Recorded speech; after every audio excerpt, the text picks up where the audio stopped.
இல்லைன்னா 100 நாள் வேலைக்கு அப்படி போய் தான் அந்த பிள்ளைகளுடைய தேவைகளை சந்திக்கிறாங்க. ஒரு முறை சொல்கிறாங்க, இது போல் பிள்ளைகளுடைய அந்த பணத்தை வச்சு தான் நாங்கள் வாடகை கட்டுறோம் அப்படின்லாம் சொன்னாங்க. ஏதாவது உதவி செய்யலாம் சபை என்ற நிலையில தான் பேசினேன். கொஞ்சம் பேர் நல்லா கொடுத்தாங்க. அவங்க 1ஆம் தேதியிலிருந்து 3ஆம் தேதிக்குள்ள 3 நாள் நம்ம மீட்டிங் வைக்க போகிறோம். அதில் ஒரு நாள் அவங்கள வர சொல்லலாம்னு இருக்கிறேன். ஏன்னா 3ஆம் தேதி குட் ஃப்ரைடேன்னா அவங்க சபைக்கு போகிறவங்க, சபையில் ஊழியமும் செய்கிறவங்க அந்த வெள்ளிக்கிழமை வருவாங்களான்னு சொல்ல முடியாது. அப்படி இல்லைன்னா புதன்கிழமையாவது வியாழக்கிழமையாவது அவங்க 2 நாள் ஏதாவது ஒரு நாள் வர சொல்லி அன்னைக்கு சேகரித்த காணிக்கைகளை அவங்கள்ட்ட கொடுத்துடலாம் அப்படின்னு நினைச்சேன். அந்த 20ஆம் தேதி போயிருந்தானா கொடுத்துருப்பேன். ஆனால் அதை வர சொல்லி கொடுக்கலான்னு இருக்கிறேன். அதை நான் உங்களிடத்துல முதல்ல சொல்லிடுறேன். இன்னும் யாருக்காவது கொடுக்கணுன்ற இந்த காரியங்கள் இருக்குன்னா கொடுக்காதவங்க நிச்சயமா தாங்க. ஏன்னா இது நான் கேட்க மாட்டேன்னு சொல்ல மாட்டேன், கட்டாயம் எல்லாரும் கேட்பேன்னு சொல்லியிருக்கேன். ஏன்னா சபைக்கு இது ஒரு பெரிய பொறுப்பு இருக்கு.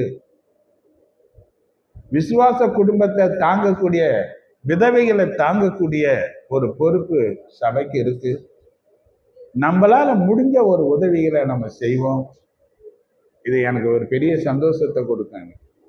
ஏன்னா இதை நம்ம செய்யணும். ஓகே, கர்த்தர் ஆசீர்வதி. அல்லேலூயா, பிரைஸ் தி லார்ட். சரி, இதை செய்வோம். ரெண்டாவது இன்னொரு காரியம் இருக்கு. வாரம் வாரம் புதன்கிழமை நடக்கிற அந்த பாஸ்டிங் பிரேயர் உண்மையில நான் சொல்றேன், மிக ஆசீர்வாதமா இருக்கு.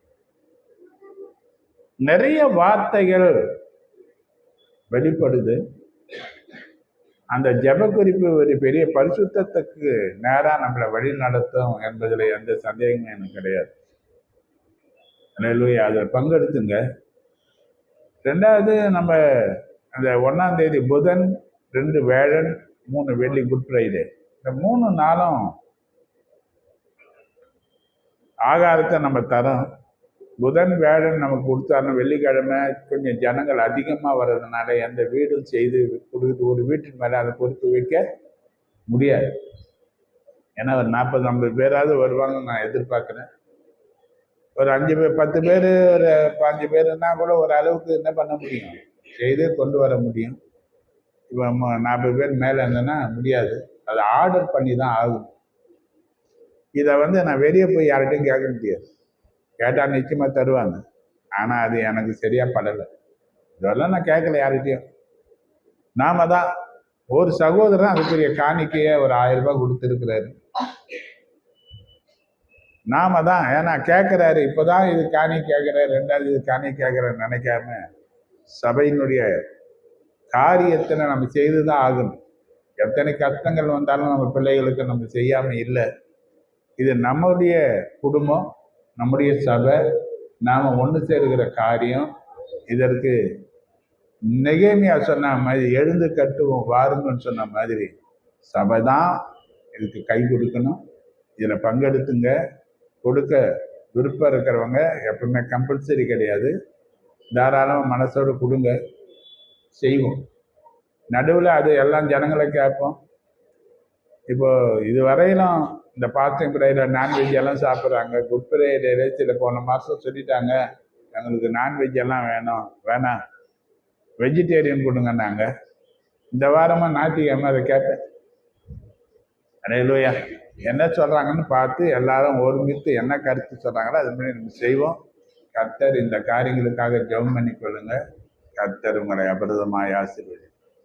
அல்லேலூயா, நன்றிகளோட ஸ்தோத்திரம் பண்ணுவோம். சரி, அடுத்த வாரம் குருத்து ஞாயிறு தான். இப்போ என்ன பண்ண சொல்றீங்க? ஓசன்னா பாடிடலாம். அல்லேலூயா, என்ன பண்ணலாம்? ஓசன்னா பாடுவோம், பாடிடுவோமா? சரி,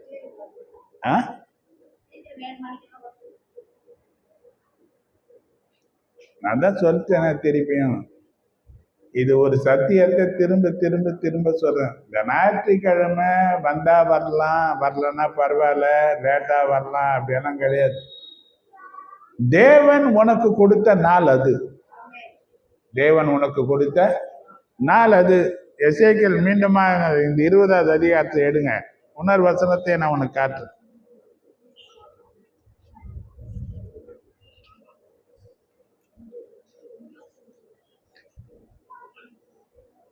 20:12 வாசிங்க.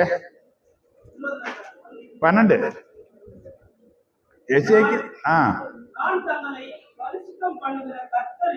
நான் தங்களை பரிசுத்தம் பண்ணுகிற கர்த்தர் என்று அவர்கள் அறியும்படிக்கு எனக்கும் அவர்களுக்கும் அடையாளமாய் இருப்பதற்காக என் ஓய்வு நாட்களையும். யாருக்கு? ஏன் நீ பரிசுத்தம் அடையிறியோ நீ அசுத்தமா போறியோ சொல்ல வேண்டியது என் வேலை. நான் சொல்லிட்டேன், திருப்பி திருப்பி சொல்றேன். கவனிச்சு பாருங்க, நான் எப்பவுமே இப்படிதான் சொல்றேன். 5 பேர் வந்தாலும் நடத்துறேன், 50 பேர் வந்தாலும் நடத்துறேன். ஆளுக்கு ஒண்ணும் நான் பேசுறது கிடையாது, இருக்குதான் நான் பேசுறேன். என் கடமையை நான் செய்யறேன். அல்லேலூயா.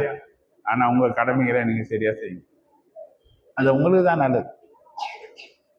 ஒரு பெரிய ஆசீர்வாதம் தடை எங்க ஆகுதுன்னா, இழப்பும் நஷ்டங்களும் எதனால வருது, ஏன் முன்னேற முடியாத தடைகள் இருக்குதுன்னு பார்த்தீங்கன்னா, அதை நீங்க ஏசாயா 58:14 13-14 நீங்க வாசித்தா தெரியும்.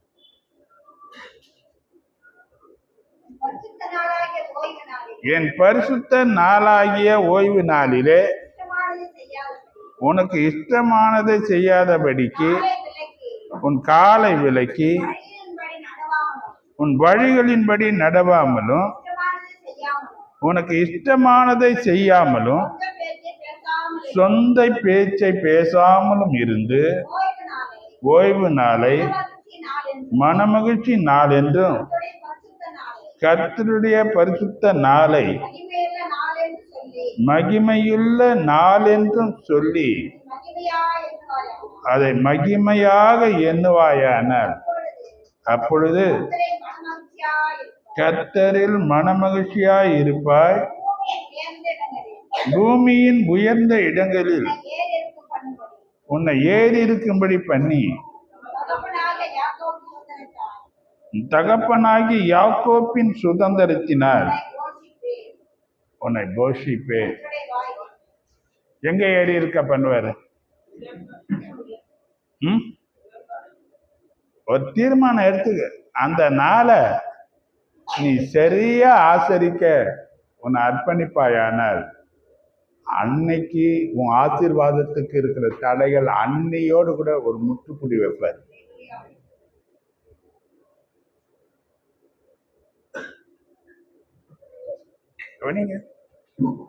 நிறைய சபைகளை நீங்க பார்க்கலாம், பாஸ்ட் கொஞ்சம் லேட்டா தான் வருவாரு, எல்லாம் நடத்திட்டு பிறகு வருவாங்க. அவங்க ஜபத்துல இருந்து வருவாங்க, அது தப்புன்னு சொல்ல மாட்டேன். ஆனா இது சின்ன சபையா இருக்குன்னா நான் லேட்டாலாம் வர்றதில்லை. நானே முன்ன எங்க வரேன், ஏன்னா ஆரம்பத்திலிருந்து நான் எல்லாத்தையும் இருந்து பங்கெடுக்கிறேன். சொல்லுங்க, யாராவது ஒருத்தர் சொல்லிட்டு நீ கொஞ்சம் ஜபம் நடத்துங்க, நீ ஒரு பாடல் நடத்துங்க, நான் வந்துடுறேன்னு சொல்லலாம். ஆனா நான் யாருன்னு சொல்றது கிடையாது. ஏன்னா நானே சபைக்கு முன் மாதிரியா இருக்க வந்துதான் வரேன். அல்லேலூயா. என்ன ஆண்டவர் விடலை. எவ்வளோ தேவைகள், எவ்வளோ பிரச்சனைகள் எனக்கு இருந்தாலும் கர்த்தர் எனக்கு எல்லாவற்றுக்கும் எல்லாவுமா இருந்து என்னை நடத்துறார் என்பதற்கு இதுவும் ஒரு சாட்சி தான். நீங்க ஆசீர்வாதமா நீ நல்லா இருந்தா தாங்க சபைக்கு ஏதாவது செய்ய முடியும். வந்தது வந்தபடியா போயின்னு இருக்குமானா என்ன பண்ண முடியாது. ஆசை தான் இருக்கும், கொடுக்கறதுக்கு ஒண்ணுமே இருக்க. அல்லேலூயா. அப்ப நீங்க மென்மேலும் மேல வரணும், ஆசீர்வாதமா இருக்கணும், அநேக ஜனங்களுக்கு நீங்க ஆசீர்வாதமா இருக்கணும். மாத்திரமல்ல, இன்னைக்கு வருகை இருந்தாலும் இன்னைக்கு இயேசுவை சந்திக்கிறதுக்கு நம்ம ஆயத்தமா இருக்கு. அதுக்கு வழிதான் சபை. சபை அனந்த ஞானம், தேவனுடைய ரகசியம், தேவனுடைய தீர்மானம். பழைய ஏற்பாட்டில் இருக்கிறவங்களுக்கு ஆலயம் இருந்தது, சபை கிடையாது. அல்லேலூயா. ஆனா புதிய ஏற்பாட்டுல சபையை தேவன் உருவாக்கி கொடுத்தார். அல்லேலூயா. இதை நீங்க மனசுல வச்சுக்கின்னு செயல்படுங்க. கர்த்தருடைய ஊழியத்துல எல்லாத்திலும் பங்கெடுங்க. கர்த்தருடைய காரியத்துல உதவி செய்யுங்க. கொடுக்கறது ஒரு ஊழியம்தான், தாங்குவது ஒரு ஊழியம்தான். எல்லாவற்றிலும் ஏதாவது ஒரு வகையில நம்ம பங்கெடுப்போம். கர்த்தர் நிச்சயமா அவங்களை ஆசீர்வதிப்பார்.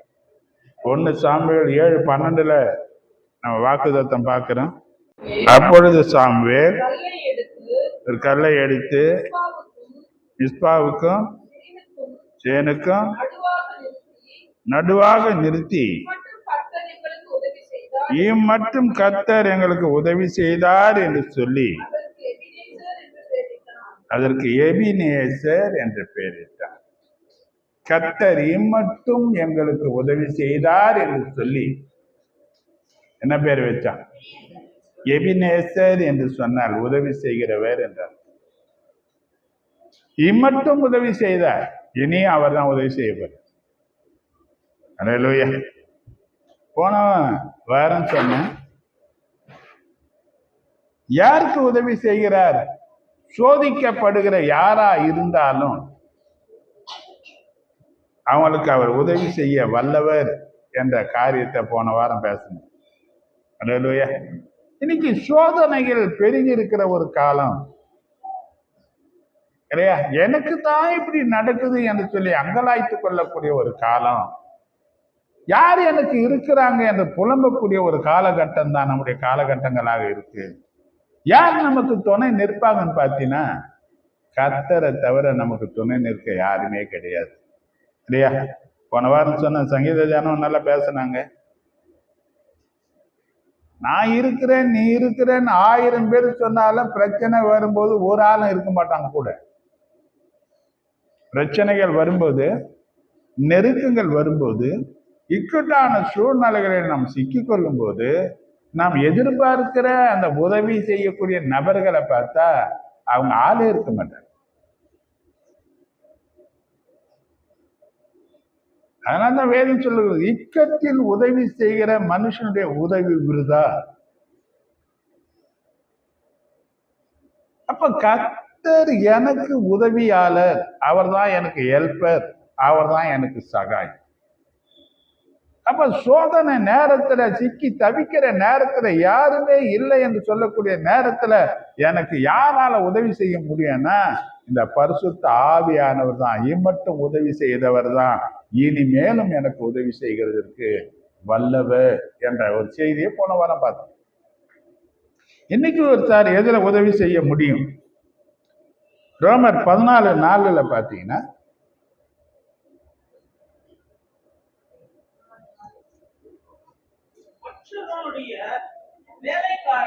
மற்றவனுடைய வேலைக்காரனை குற்றவாளியாக தீர்க்கிறதற்கு நீ யார்? அவன் நின்றாலும் விழுந்தாலும் அவன் எஜமானனுக்கே அவன் உத்தரவாதி. அவன் நிலைநிறுத்தப்படுவான். தேவன் அவனை நிலைநிறுத்த வல்லவர். அப்போ நிலைநிறுத்த யாரு? தள்ளாடி விழுந்து போகக்கூடிய நிலைகளில நிலைநிறுத்தக்கூடிய வல்லவர் இந்த பரிசுத்த ஆவியானவர். அல்லேலூயா. ஏங்க நம்மளை நிலைநிறுத்துகிறாரு? ஏன் விழுந்து விடுறதுக்கு ஏன் விட மாட்டாரு? எவ்வளவு காரியம் சொல்றான் சங்கீதக்காரங்களோட. கர்த்தாவே என் கால் சறுக்குகிறது என்று சொல்லும் போது உங்களுக்கு கிருபை என்ன தாங்குது. சறுக்குனா என்ன ஆயிடுங்க? விழுகிறது மட்டும் கிடையாது, புத்தர் கட்டுக்கும் காரணமாயிடும். ஏன் விட்டுல ஆண்டவர்? எத்தனை இடத்துல விழுந்திருக்கணும், நம்ம எத்தனை காரியங்களில விழுந்து போயிருக்கணும், எத்தனை பாவங்களில விழுந்து இருக்கணும் இல்லையா? எத்தனை சூழ்நிலை அப்படி நமக்கு வந்திருக்கும், எத்தனை காரியத்துல நாம அது விலகி வந்திருக்கோம். கண்டிப்பா நான் நினைப்பேன், சில நேரங்கள்ல நம்மளை கொண்டு வந்ததே கர்த்தர் தான். அப்போ நிலை நிறுத்துகிறதற்கு அவர் வல்லவர். அப்ப தள்ளாடுகிற தடுமாறுகிற விழக்கூடிய சூழ்நிலையில இருக்கிற ஒரு மனுஷனுக்கு யாரால உதவி செய்ய முடியும்னு பார்த்தீங்கன்னா, பரிசுத்த ஆவியானவரால தான் அவனை நிலைநிறுத்த முடியும், அவனை ஸ்திரப்படுத்த முடியும். இத நல்லா சொல்றாரு 1 பேதுரு 5:10 பார்த்தீங்கன்னா,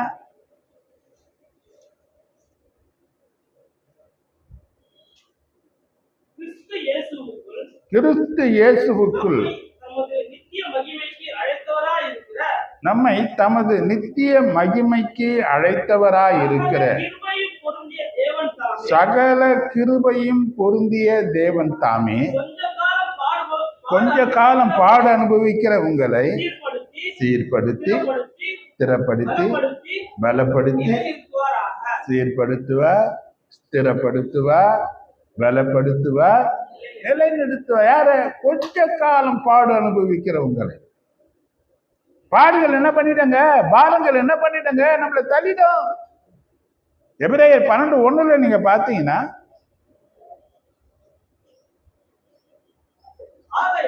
ஆகையால் மேகம் போன்ற இத்தனை திரளான சாட்சிகள் நம்மை சூழ்ந்து கொண்டிருக்க பாரமான யாவற்றையும்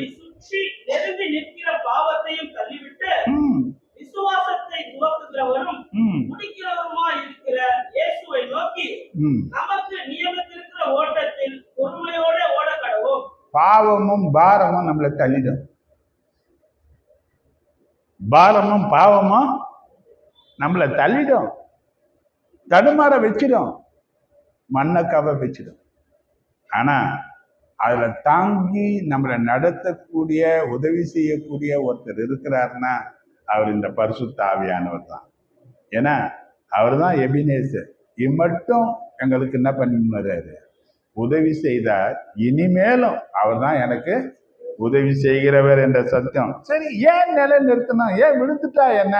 ஏன் தாங்குறாரு? என்ன காரணம்? என்ன நினைக்கிறாரு அவரு? ஏன் நம்மளை தாங்குறதுனால என்ன நடக்க போகுது என்ற சத்தியம் நம்ம அறிய வேண்டும். கவனித்து பாருங்க. சில நேரங்கள்ல நான் யோசிப்பேன், அது என்னன்னு பார்த்தீங்கன்னா, என்ன முழு நேர ஊழியத்திற்கு தேவன் அழைத்த போது, அதற்கு முன்னதாக நான் சபையில ஒரு விசுவாசியா இருந்த நாட்கள் அது இருந்துக்குன்னு அப்படியே கொஞ்சம் பகுதி நேரமா வேலை செய்துன்னு ஊழியத்தை நான் செய்து கொண்டிருந்த நாட்கள் அது. அப்ப சபையில பார்த்தீங்கன்னா ஜனங்கள் குறைவாகத்தான் இருப்பாங்க. ஜென்ஸ் எல்லாம் பார்த்தீங்கன்னா நிறைய இருக்க மாட்டாங்க. நான் சில ஒரு பேர் 2 பேர் 3 பேர் இப்படிதான் இருக்கும். அப்ப புதுசா ஊழியக்காரங்க யாராவது வருவாங்க. அவங்க சொல்லுவாங்க, சகோதரனே உன்னை ஆண்டவர் முழு நேர ஊழியத்துக்கு அழைக்கிறேன். திருத்தி பார்த்தீங்கன்னா நான் மட்டும்தான் இருக்கேன். யாரை கூப்பிடுறாரு? யாரை கூப்பிடுறாரு? என்ன கூப்பிடுறாரு? எதுக்கு கூப்பிடுறாரு? முழு நேர ஊழியத்துக்கு. இப்ப என்ன வேலை செய்யறேன்னா ஒரு செக்யூரிட்டி வேலை செய்துன்னுக்கிறேன். வேலையே செய்யாம போகாம சுத்தி சுத்தி வந்தவனை இப்போ ஞானஸ்தானம் எடுத்து பிறகு வேலைக்கு போய் இப்பதான் ஒழுங்கா வேலைக்கு போறேன். இப்ப எங்க கூப்பிடுறாரு? ஆயிடுச்சு, ஒரு 10 வருஷம் வேலை செய்துட்டேன். இப்ப எங்க கூப்பிடுறாரு? இப்ப போலாமா வேணாமா? கஷ்டம் கஷ்டம் கஷ்டம் கஷ்டம். எப்படி இருக்குது குடும்பம்? தேவைகள் நிறைய இருக்குது.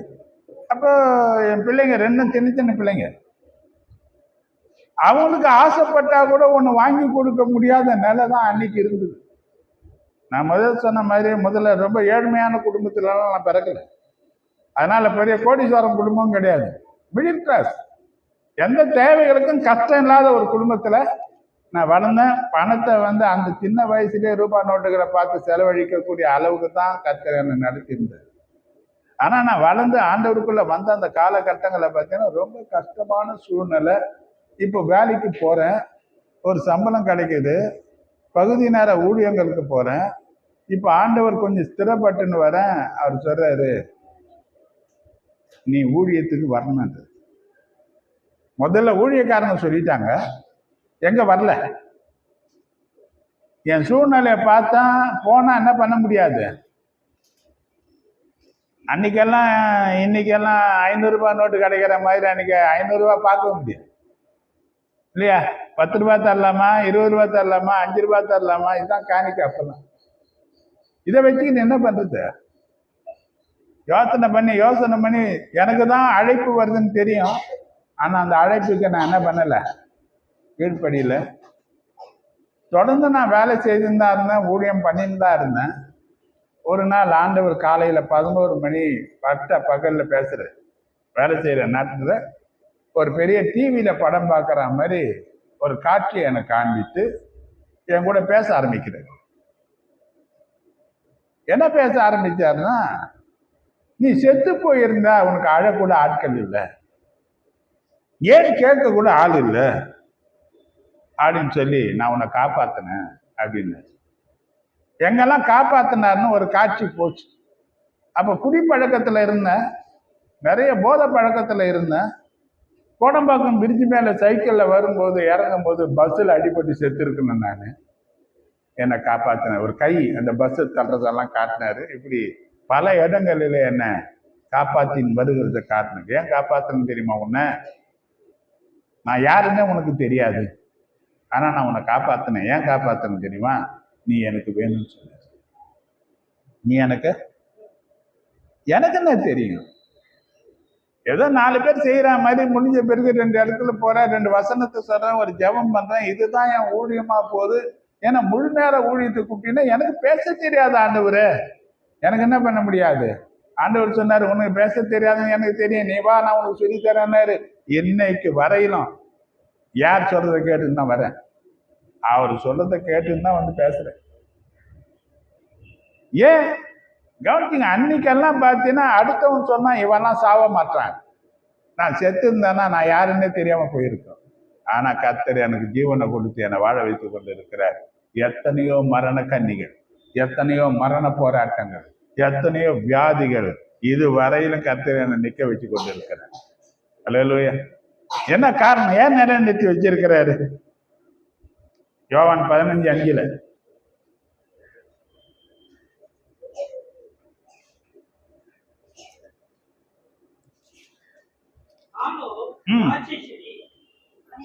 யோவான் 15:5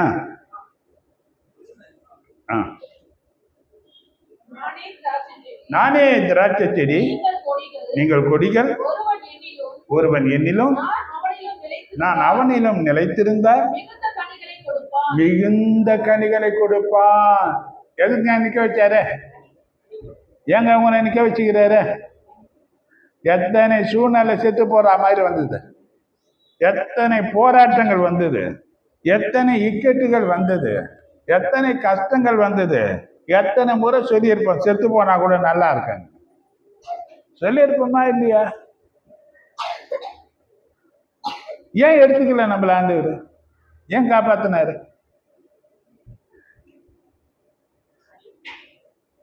அவன் நீங்க காரணம் இல்லாமலாம் ஆண்டவர் செய்யல. முதல்ல நீங்க பார்க்கணும். அப்ப எனக்கு ஜீவன் கொடுக்கப்பட்டிருக்கு, கவனிப்ப, என்னை தண்டிச்சாரு. ஆனா சாவுக்கு என்ன ஒப்பு கொடுக்கல, சாவுக்கு என்ன ஒப்பு கொடுக்கல. இன்னைக்கு வரலும் ஜீவனா தான் இருக்கிறேன். ஏன் எனக்கு ஜீவனை கொடுத்தாரு? இந்த 70 வயசுல ஏன் என்னை காப்பாத்தினுக்கிறார் ஆண்டவர் பார்த்தீங்கன்னா, இன்னும் அவர் விரும்புகிற கனிகளை தேவன் எடுத்து வைத்தாரு. என்ன வேணுமா, என்ன தரணுமா? நான் எவனிங்க கவனிச்சு பாருங்க, சொல்றேங்க. என்னைக்கு கூட அவங்க பேசுனாங்க, ரூபி சிஸ்டர் நெஞ்சு வலி வலி. எத்தனை மணி போன் பண்ணாங்க தெரியுமா? அவங்க கவனிச்சு பாருங்க. ஏன் செல்போன் எல்லாம் ஆஃப் பண்ணி பார்க்கிற கதை எல்லாம் கிடையாது. கரெக்டா 12:45 மணி நைட்டு அவங்க பண்ணும்போது. எத்தனை மணிக்கு? அதுக்கு பிறகு ஜெபம் பண்ண பிறகு இப்ப சொல்றாங்க, வலி கம்மி ஆயிடுச்சு. வலி கம்மியானா பயம் நீங்கிடும் இல்லையா? ஒரு நிம்மதி உண்டா இருக்கும். இப்போ அந்த கனி ஏன் எனக்கு போன் பண்ண, நான் தூங்குவேன் தெரியாதுன்னு சொன்னா அடுத்த வாட்டி போனே பண்ண மாட்டேன். பண்ணாங்களா? அவர் கோவப்படுவார், சத்தம் போடுவார்னு சொன்னா அது கனியாது, அது மாம்சக்கிரியம். அப்போ என்னுடைய தூக்கத்தை இழந்தாலும் நீ சுகமா இருக்கணும்னு இயேசு தன்னை அர்ப்பணித்தது போல ஒரு அர்ப்பணிப்பு அங்க இருக்கிறபடினால ஒரு அற்புதம் அங்க என்ன பண்றாரு ஆண்டவர், அவர் செய்யதான் செய்யறாரு. அல்லேலூயா, அல்லேலூயா. கவனிச்சு பாருங்க, எல்லாம் வர மாதிரி வருது. கொஞ்ச நேரம் டிஸ்டர்பன்ஸ் ஆகும், கொஞ்ச நேரம் தூக்கம் இல்லாம இருக்கும், கொஞ்ச நேரம் போனாலும் கர்த்தர் தம் கரங்களிலே நம்ம தாங்க தான் செய்யறாரு. அல்லேலூயா. அதே யோவான் 15:8 நீங்க பாத்தீங்கன்னா, நீங்கள் மிகுந்த கனிகளை கொடுப்பதினால் என் பிதா மகிமைப்படுவார். நீங்க யாரு? நீங்க யாரு? சீஷர் தான் யாரு? இவன் நீங்க எவ்வளவு கனி கொடுக்குறீங்க?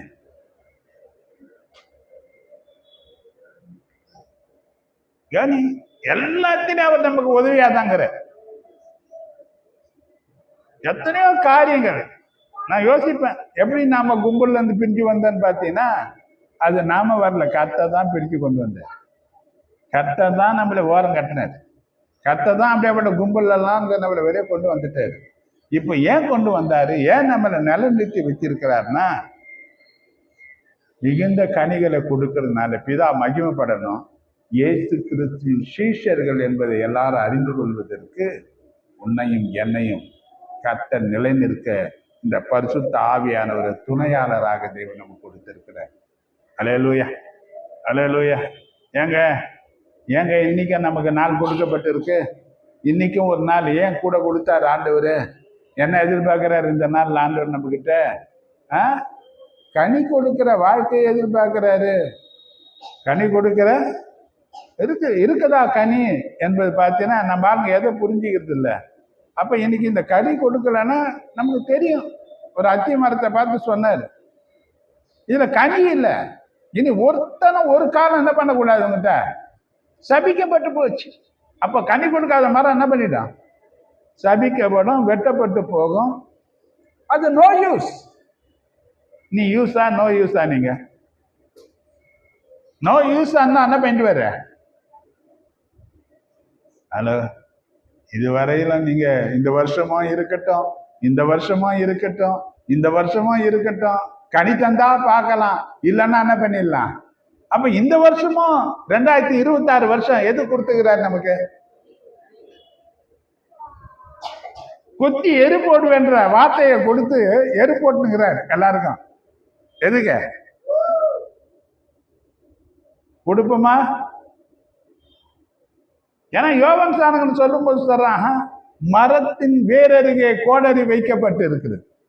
எங்க கோடாரி எங்க வச்சுக்கிறாரா? வேறாண்ட வச்சுக்கிறேன், கலையில வைக்கல. கலையில வச்சா கூட தரிச்சிடும். வேர்ல வச்சாருன்னு அவுட்டு. இப்ப எங்க வச்சுக்கிறாரா? இப்ப நம்ம கனி தருவோமா இல்லையா? இந்த வருஷமா எதுக்காக உன்னை நிக்க வச்சுக்கிறாரு? ஏன் உனக்கு ஜீவனை தரக்கூடிய உதவி தந்தாரு? எத்தனை போராட்டம், எத்தனை பயம். இந்த பயங்கள் உடம்பு சரியில்லாதப்போ கொஞ்சம் வயசு ஆச்சுன்னா தெரியும், கொஞ்சம் வந்தா செத்து போயிட்டு தான் முதல் பயமே வரும். என்ன வரும்? இனி நான் படைக்க மாட்டேன், இனி என்ன பண்ண முடியாது. அந்த பயங்கள் வரும்போது நம்ம கூட யாருமே இல்லைன்ற நிலை வரும்போது இன்னும் அதிகமா பிபி ஏறிடும், அழுத்தம் ஆயிடும், கேரா சுத்த ஆரம்பிச்சிடும் தலை. என்ன பண்ண முடியாது. அப்ப யாரு உனக்கு துணையா இருந்தாங்கன்னா இந்த பரிசுத்த ஆவியானவர் தான். இந்த வருஷமும் இருக்கட்டும், இந்த நாளும் இருக்கட்டும். என்ன பண்றாரு? உன்னை கூப்பிட்டு எரு போட்டு உன்னை ஸ்திரப்படுத்தி பலப்படுத்தி சீர்படுத்தி நிலநிக்க வைக்கிறதுக்கு காரணம் என்னன்னு பார்த்தீங்கன்னா, கனி தரணும், பிதா மகிமைப்படணும், இயேசுவின் சீஷர்னு எல்லாரும் உன்னை பார்த்து சொல்லணும் என்ற ஒரு காரியத்துக்காக என்ன பண்றாரு இருக்கு. இங்க சொல்றாரு எரேமியா 17:8 பார்த்தீங்கன்னா ஒரு வசனம், இது அழகான ஒரு வசனம்.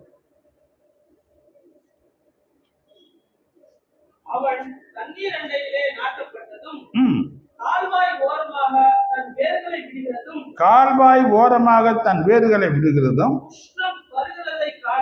உஷ்ணம் வருகிறதை காணாமல் இலை பச்சையா இருக்கிறதும் மழை தாட்சியான வருஷத்திலும்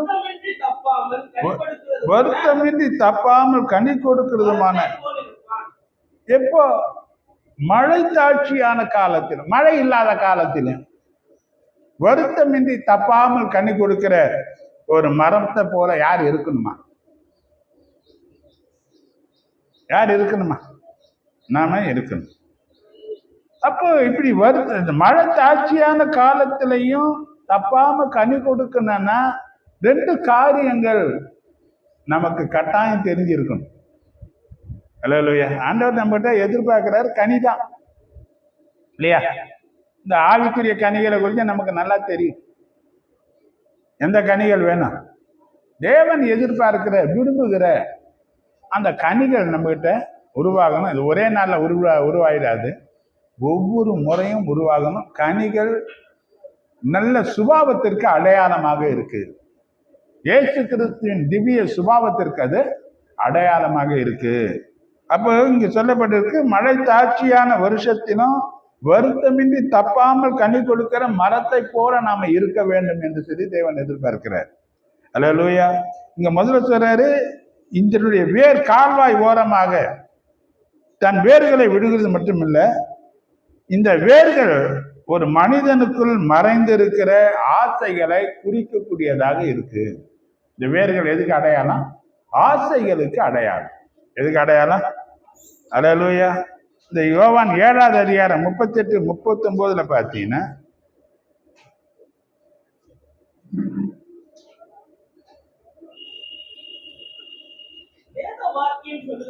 வேத வாக்கியம் சொல்லுகிறபடி என்னிடத்தில் விசுவாசமாய் இருக்கிறவன் எவனோ அவன் உள்ளத்திலிருந்து ஜீவனுள்ள தண்ணீர் நீட்டு ஓடும் என்றார்.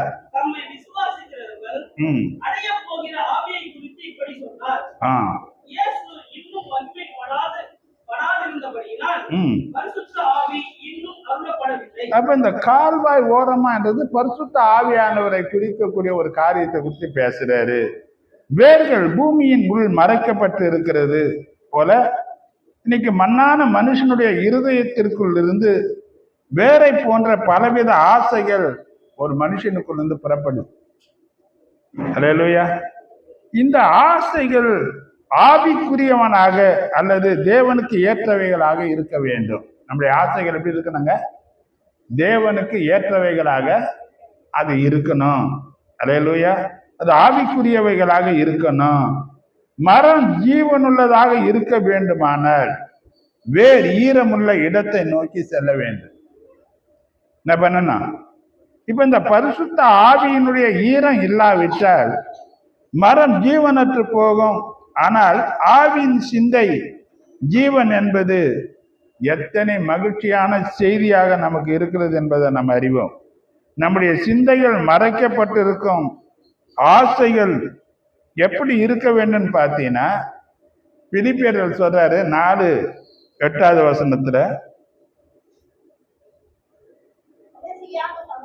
கடைசியாக சகோதரரே, உண்மை உள்ளவைகள் எவைகளோ, ஒழுக்கம் உள்ளவைகள் எவைகளோ, நீதி உள்ளவைகள் எவைகளோ, கற்புள்ளவைகள் எவைகளோ, அன்புள்ளவைகள் எவைகளோ, நற்கீர்த்தி உள்ளவைகள் எவைகளோ, புண்ணியம் எதுவோ, புகழ் எதுவோ, அவைகளையே சிந்தித்துக் கொண்டிருங்கள். அல்லேலூயா, அல்லேலூயா. கவனிச்சு பாருங்க, பழைய ஏற்பாட்டில் வாழ்ந்த சங்கீதக்காரனாகிய ஆசாப் என்ற அந்த தேவ மனுஷனுடைய பாட்டை பார்த்தீங்கன்னா, சங்கீதம் 73:25 நாம் பார்க்கலாம்.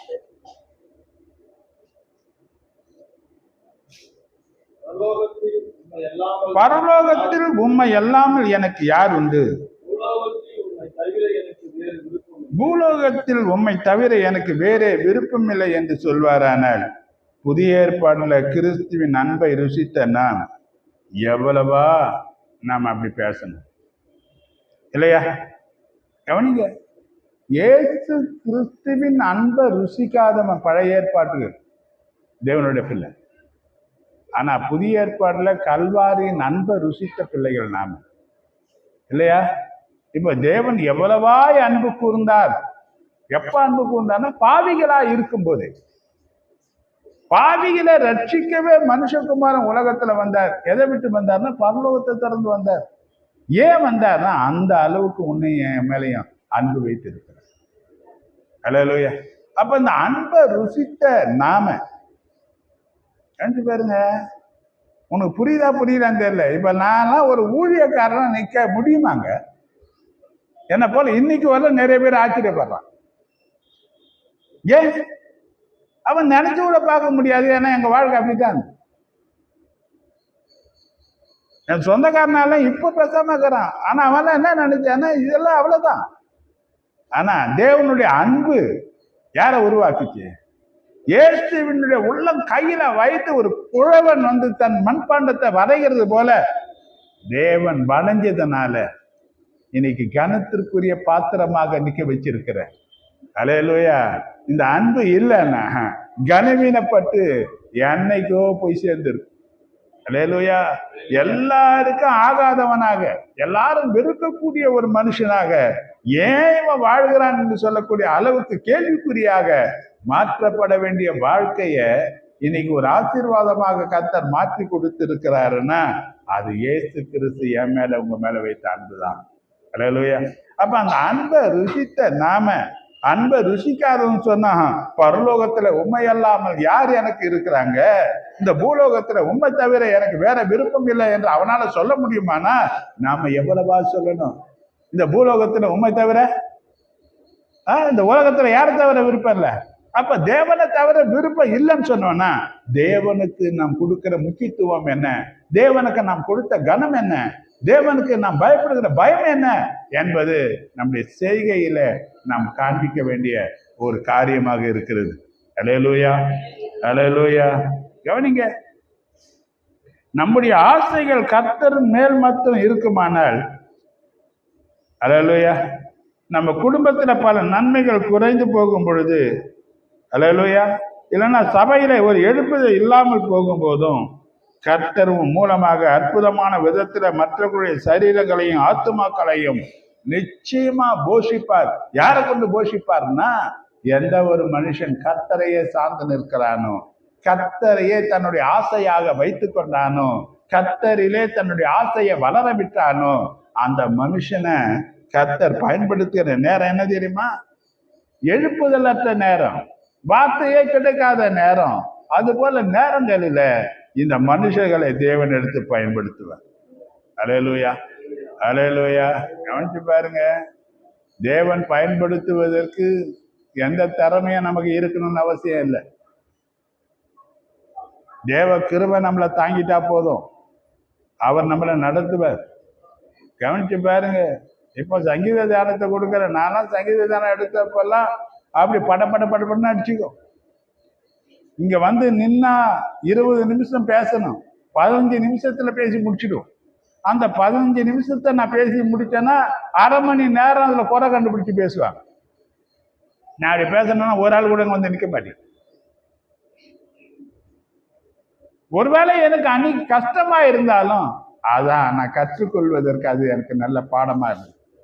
அல்லேலூயா. தவறுகளை சரி செய்து கொள்ள இன்னும் தேவ சமூகத்தில் அதிகமாக விழுந்திருந்து தேவ சத்தத்தை கேட்கிறதற்கும், பரிசுத்த ஆவியானுடைய ஒத்தாசையோடு கூட தேவனுடைய அபிஷேக வல்லமையினால நிரப்பப்பட்டு தேவ வார்த்தையின் வெளிப்பாடுகளை பெற்றுக் கொள்வதற்கும் எனக்கு அதிகமாக பிரயோஜனமா இருந்தது.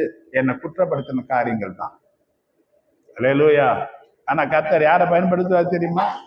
கவனிச்சீங்க, அந்த நாட்களில் நீங்க இருக்கணும், மழைத்தாட்சியான காலங்கள், தப்பாமல் கனி கொடுக்கணும், வருத்தம் இல்லாமல் கனி கொடுக்கணும்னு சொல்றாரு.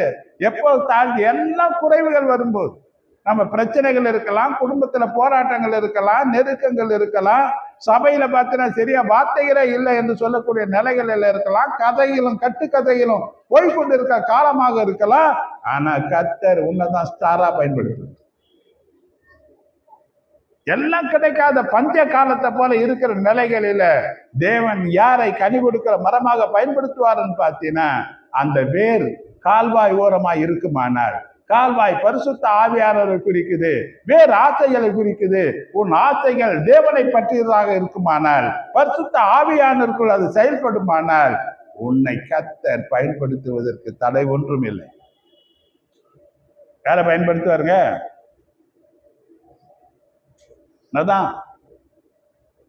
உன்னதான். கவனிச்சு பாருங்க, இன்னைக்கு அபிஷேகம் பண்ணப்பட்டுன்னு சொன்னவன் மூலையில முடங்கி கிடக்கிறான்னா உன் அபிஷேகத்தை டெஸ்ட் பண்ணிக்க.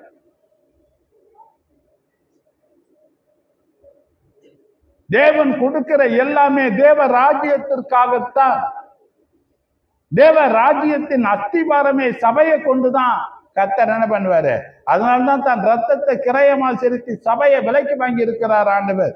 சபை தேவனுடைய அனந்த ஞானம், வரங்களும் கனிகளும் தேவ சபைக்காகத்தான். அல்லேலூயா. அப்ப சபையில நான் வளர்ந்து இருக்கிறேன், மரமா இருக்கிறேன், செடியா இருக்கிறேன், குடியா இருக்கிறேன்னா உனக்குள் கனியை தேவன் எதிர்பார்ப்பார். என்ன எதிர்பார்ப்பாரு? இப்ப எந்த அளவுக்கு நம்ம கனி கொடுக்கிறோம்? அப்ப ஏன் உன்னை நிக்க வச்சாரு? ஏன் உன்னை தடுமாற்றம் தாங்கினாரு?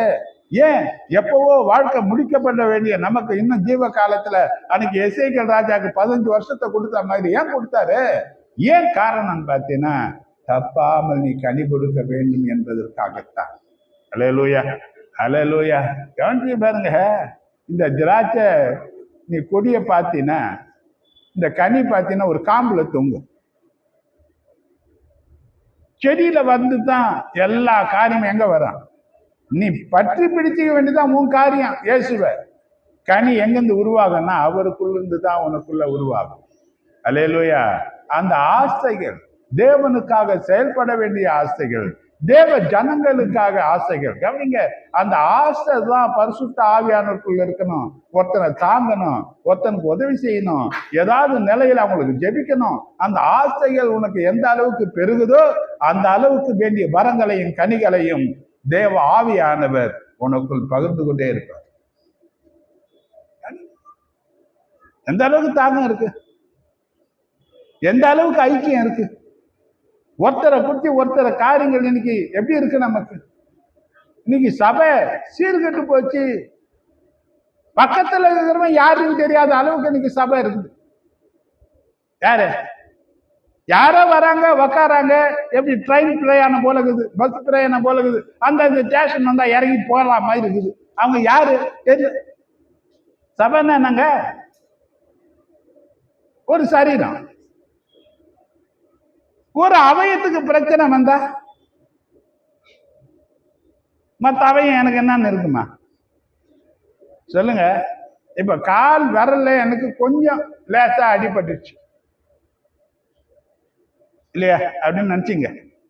இப்ப என் கண்ணு என்ன பண்ணும், என் கை என்ன பண்ணும், என் சிந்தை எல்லாம் என்ன பண்ணும்? யார் கூட பேசியிருந்தாலும் என் கண் எது மேல இருக்கா, என் கை எது மேல இருக்கா? ஏன்? காலுக்கும் தலைக்கு என்னங்க? ஏங்க இந்த தலை இவ்வளவு பெருசா அந்த கீழே குனினா? நல்ல ஆகாரம் சாப்பிடுற கை, ஐயோ அசுத்தமான கால், அதுல போய் தொடலாம் முடியாது. ஏன் சொல்லுமா? அது தள்ளிடுமா? ஏன் தள்ளாது? அது சரீரத்தின் அவயம். அப்ப சபையில இருக்கிற ஒவ்வொருத்தரும் யார் தான்? ஒவ்வொருத்தரும் யார் தான்? அப்ப அது அவயமா இருக்கு. அந்த பாடுபட்டா உனக்கு அந்த பாடு இருக்குன்னு தெரியுமானால் அந்த அவயத்துக்காக நீ பிரயாசித்தம் பண்ணக்கூடிய ஜனங்களா இருப்பீர்களானால் கர்த்தர் உன்னதான் சபைக்கு ஆசீர்வாதமாக எடுத்து பயன்படுத்துவார். அல்லேலூயா, அல்லேலூயா. ஆண்டவர் கண்கள் பார்த்துனே இருக்குது எல்லாரையும். நம்முடைய பாரம் எப்படி இருக்கு, நம்முடைய சிந்தைகள் எப்படி இருக்கு, நம்முடைய உணர்வுகள் எப்படி இருக்கு. அவன் பட்டா பட்டம் கதை அடிச்சுக்கு தேவை தேவை என்ன வேணும்? ஏன் அவன் தான் தப்பு பண்ண, நான் பண்ணலையா? இப்ப அவனுக்கு வந்தா வேணும், நமக்கு வந்தா கவனிங்க. அதனால்தான் யார் ஒருவனையும் அற்பமா எண்ணாதீங்கன்னு சொன்னார் ஆண்டவர். யார் ஒருத்தரையும். ஏனால் அவனும் இயேசு கிறிஸ்துவின் ரத்தத்தினால கிரயத்திற்கு கொல்லப்பட்டு இருக்கிறான். அவனையும் கர்த்தர் மேன்மையானவனாக பார்க்கிறபடினாலே, அவனும் சரீரத்தின் ஒரு அவயமாக இருக்கிறபடினாலே யாரையும் அசட்ட பண்ணக்கூடிய உரிமை நம்ம கிடையவே கிடையாது. கனி தருகிற வாழ்க்கைக்கு இது முதல் அவசியமான ஒரு காரியமாக இருக்கு. அல்லேலூயா. இரண்டாவது, உஷ்ணம் வருகிறதை காணாமல் இலை பச்சையா இருக்கிற மரத்தை போல நாம காணப்பட வேண்டும் என்று சொல்லப்பட்டிருக்கு.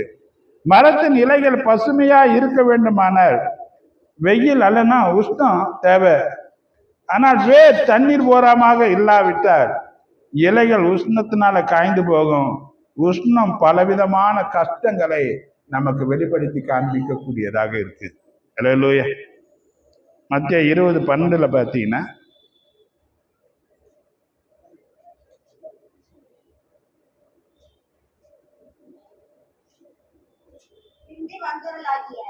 பிந்தி வந்தவர்களாகிய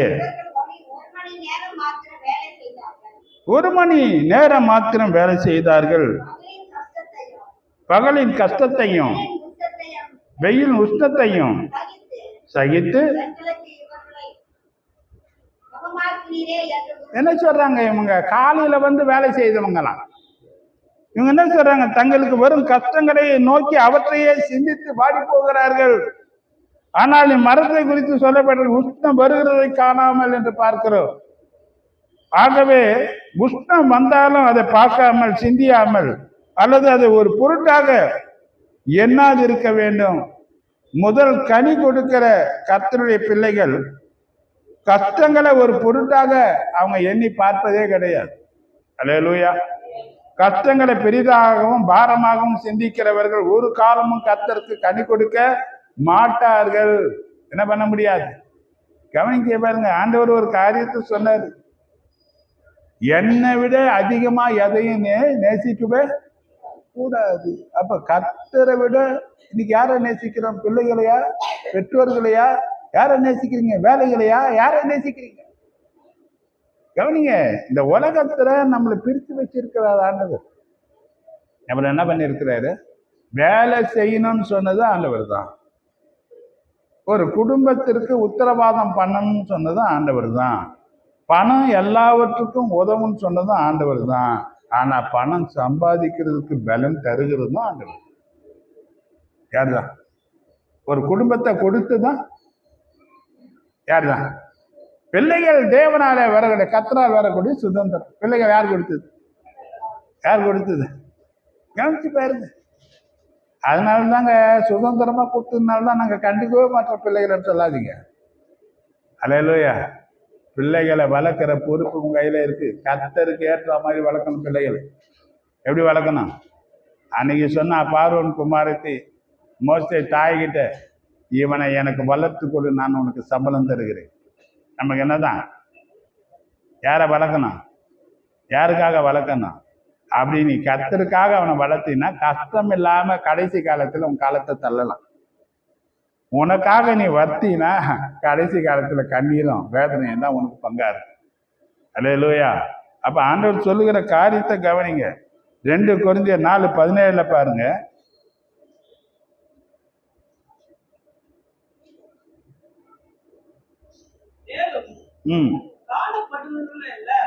காணப்படுகிறவைகளை அல்ல, காணப்படாதவைகளை நோக்கி இருக்கிற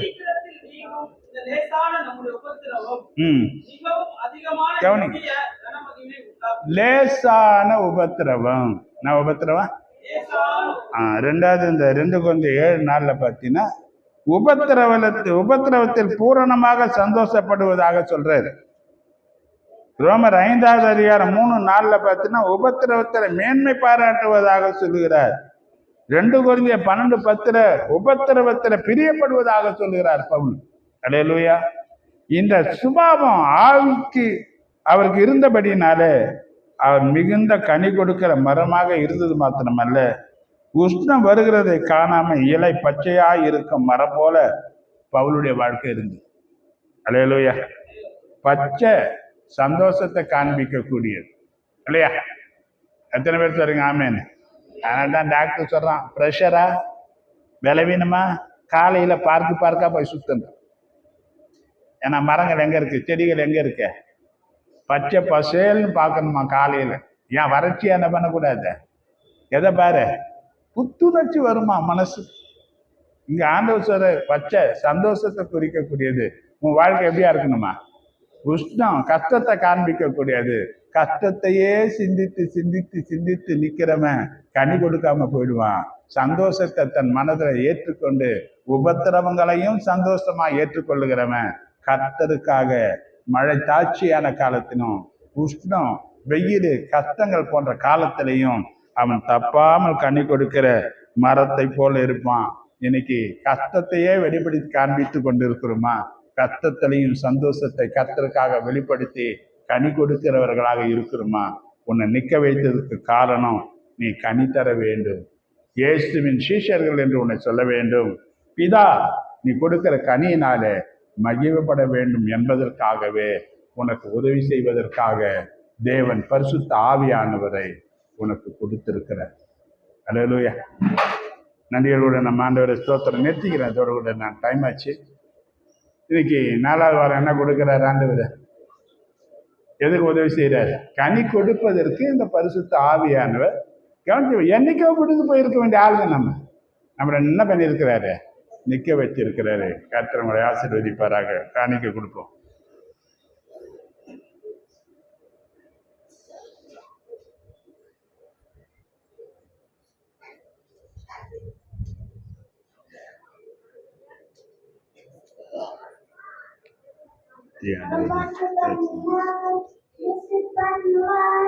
சொன்னபடி செய்து முடிப்பார். அவர் வாக்கு பண்ணினார், விசில் பண்ணுவார், சொன்னபடி செய்து முடிப்பார். சொன்னதை செய்வார், செய்வதை சொல்வார், செய்யாத ஒன்றையுமே சொல்லவே மாட்டார். செய்வதை செய்வார், செய்வதை சொல்வார், செய்யாத ஒன்றையுமே சொல்லவே மாட்டார். அவர் வாக்கு பண்ணினார், விசில் பண்ணுவார், சொன்னபடி செய்து முடிப்பார். அவர் வாக்கு பண்ணினார், விசில் பண்ணுவார், சொன்னபடி செய்து முடிப்பார். பொருத்தும் பார்த்தாச்சு, வயசுமாகி போச்சு, கற்பம் செத்து போச்சு, கண்ணீரும் பெருகி போச்சு. பொருத்தும் பார்த்தாச்சு, வயசுமாகி போய் கற்பம் செத்து போச்சு, கண்ணீரும் பெருகி போச்சு. சொன்னதை செய்யாமல் போவாரோ, சொன்னதை மறந்து போவாரோ, சொன்னதை செய்யாமல் போவாரோ, சொன்னதை மறந்து போவாரோ. சொன்னதை செய்வார், செய்வதை சொல்வார், செய்யாத ஒன்றையுமே சொல்லவே மாட்டார். சொன்னதை செய்வார், செய்வதை சொல்வார், செய்யாத ஒன்றையுமே சொல்லவே மாட்டார். அவர் வாக்கு பண்ணினார், விசில் பண்ணுவார், சொன்னபடி செய்து முடிப்பார். செவிச்சோம் பார்த்தாச்சு, நாட்களும் ஓடி போச்சு, நெருக்கம் கூடி போச்சு, கண்ணீரும் பெருகி போச்சு. செவிச்சோம் பார்த்தாச்சு, நாட்களும் ஓடி போச்சு, நெருக்கம் கூடி போச்சு, கண்ணீரும் பெருகி போச்சு. எவற்றை கேட்காமல் போவாரோ, பதிலை அனுப்பாமல் இருப்பாரோ, எவற்றை கேட்காமல் போவாரோ, பதிலை அனுப்பாமல் இருப்பாரோ. சொன்னதை செய்வார், செய்வதை சொல்வார், செய்யாத ஒன்றையுமே சொல்லவே மாட்டார். சொன்னதை செய்வார், செய்வதை சொல்வார், செய்யாத ஒன்றையுமே சொல்லவே மாட்டார். அவர் வாக்கு பண்ணினார், விசில் பண்ணுவார், சொன்னபடி செய்து முடிப்பார். அவர் வாக்கு பண்ணினார், விசில் பண்ணுவார், சொன்னபடி செய்து முடிப்பார். மகா இரக்கம் நிறைந்த ஆண்டவரே, உங்களுக்கு கோடி ஸ்தோத்திரம். ஆராதனையில ஆண்டவரை கொடுத்த காணிக்கைகளுக்காக மட்டும் நன்றி. சட்ட நிழல் எங்களை மொழி வழி நடத்தி ஆசீர்வதி. வராமல் போன பிள்ளைகளுக்காகவும் ஸ்தோத்திரம் ஆண்டவரே. ஒவ்வொருவரையும் ஆசீர்வதியும். தொடர்ந்து எங்களோடு கூட உங்களுடைய கிருபை இருக்கட்டும். காணிக்கை கொடுத்த ஜனங்களை ஆசீர்வதி, கையின் பிரயாசங்களை ஆசீர்வதி. ஆண்டவரை விதைத்த இந்த ஜனங்களுக்கு நல்ல அறுவடையை தந்து கர்த்தர் நாமத்தை மேம்படுத்த ஜெபிக்கிறோம். தொடர்ந்து எங்களோடு கூட இருந்து வழிநடத்தி ஆசீர்வதித்ததுக்காக நன்றி. நிலைநிறுத்தின பரிசுத்த ஆவியானவருக்கு கோடான ஸ்தோத்திரம். இயேசுவின் நினைத்த நாமத்தால் ஜெபிக்கிறோம் ஜீவனுள்ள நல்ல பிதா. என் ஆத்மாவை கர்த்தரை, என் முழுவதுமே பரிசுத்தமுள்ள நாமத்தை ஸ்தோத்திரம். என் ஆத்மாவை கர்த்தரை ஸ்தோத்திரம். கர்த்தர் செய்த சகல உபகாரங்களும் பரவாயில்லை. நம்முடைய கர்த்தராகிய இயேசு கிறிஸ்துவனுடைய கிருபை, பிதாவாகிய தேவனுடைய அன்பும், பரிசுத்த ஆவியானுடைய ஐக்கியமும் ஆசீர்வாதங்களும் பாதுகாப்பும் பராமரிப்பும் வழிநடத்துதலும் நம் அனைவரோடும் வந்திருக்கிற குடும்பங்களோடும் கையிட்டு செய்கிற பிரயாசங்களோடும் என்றும் நீடித்து நிலைத்திருப்பதாக. ஆமென். God bless you. கர்த்தர் உங்களை ஆசீர்வதிப்பார்.